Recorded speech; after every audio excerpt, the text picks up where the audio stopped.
मित्रों नमस्कार। और लीजिए, आज से हम मनुस्मृति के श्लोकों का श्री गणेश कर रहे हैं।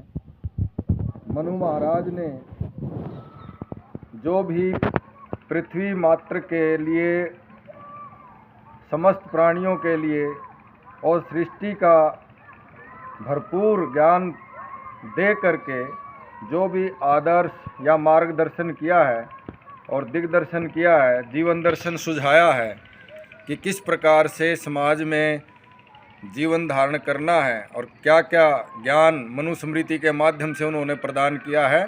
आज से कुछ हम प्रयास करेंगे कि मनुस्मृति के श्लोकों के माध्यम से आप सभी तक ये जानकारी पहुँचे। तो जैसा वेद में कहा गया है, ब्राह्मणों से मुखम आसीद बाहु राजन्य कृतः है। आज भी चाहे कोई संकीर्ण मनोवृत्ति वाला कुछ भी कहे, लेकिन जो ब्राह्मण है वो समाज उसको आज भी पथ प्रदर्शक मानता है और समाज में उसकी एक अलग प्रतिष्ठा है।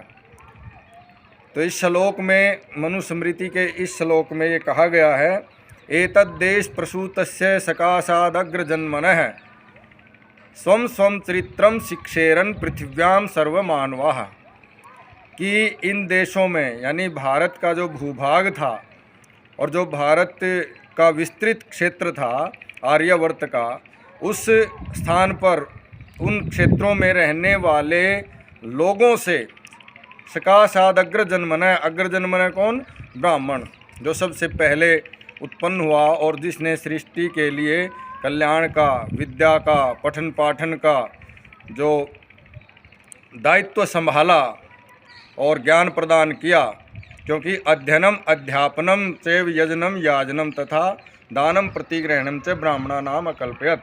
ये ब्रह्म कर्म सुझाए गए हैं, ब्राह्मण के कर्म बतलाए गए हैं कि अध्ययन और अध्यापन, यज्ञ करना और कराना, दान लेना और देना, ये 6 कर्म जो है ब्राह्मण के विस्तृत रूप से समझाए गए हैं, सुझाए गए हैं।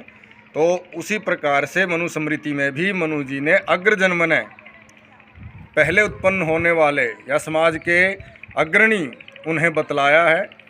स्वं स्वं चरित्रम शिक्षेरन पृथिव्याम सर्वमानवाः, तो पृथ्वी के सभी मनुष्यों को उनसे, किससे?